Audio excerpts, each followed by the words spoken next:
ഈ പലരും പലപ്പോഴായിട്ട് പറഞ്ഞു കേട്ടിട്ടുള്ളത്, ചില നേതാക്കൾ തന്നെ പരസ്യമായിട്ട് പറഞ്ഞു, ആദ്യ പിണറായി സർക്കാരിനോടുള്ള ഒരു ആ രീതിയിലുള്ളൊരു അത്ര നല്ല സർക്കാരാണെന്നൊരു വിശ്വാസം പൊതുവിൽ നഷ്ടപ്പെട്ടു.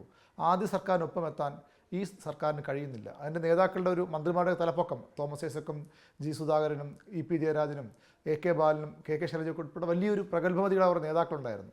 ആ ഒരു തലപ്പൊക്കം അല്ലെങ്കിൽ അതുകൊണ്ടുള്ള ഒരു ജനങ്ങൾക്ക് സ്വീകാര്യത പോലും ഈ ഗവൺമെൻറ് കിട്ടുന്നില്ലെന്ന് വിമർശനം. കേൾക്കാൻ സുഖമുള്ള കാര്യമാണ് നിങ്ങൾ പറഞ്ഞെങ്കിലേ യാഥാർത്ഥ്യമല്ല.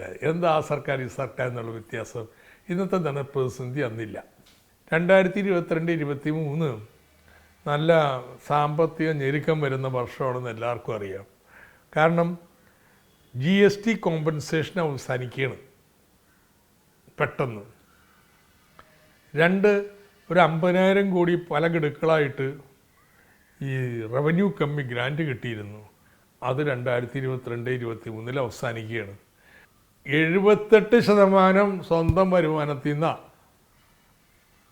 ബാക്കിയുള്ളൂ കേന്ദ്രത്തിൽ നിന്ന് വരുന്നത്. അപ്പോൾ സ്വാഭാവികമായിട്ട് ഞെരുക്കമാണ്. ആ സന്ദർഭം നോക്കിയോ ഒറ്റയടി തലക്ക് വന്നിരിക്കുക. 43,000 കോടി രൂപ വായ്പ എടുത്ത സംസ്ഥാനത്തിന് പിറ്റേ വർഷം 24,000 സമ്മതിക്കുന്നുള്ളൂ. പ്രശ്നമില്ലേ? അപ്പോൾ ഇത് മനഃപൂർവ്വം കേന്ദ്രം സൃഷ്ടിച്ചതാണ്.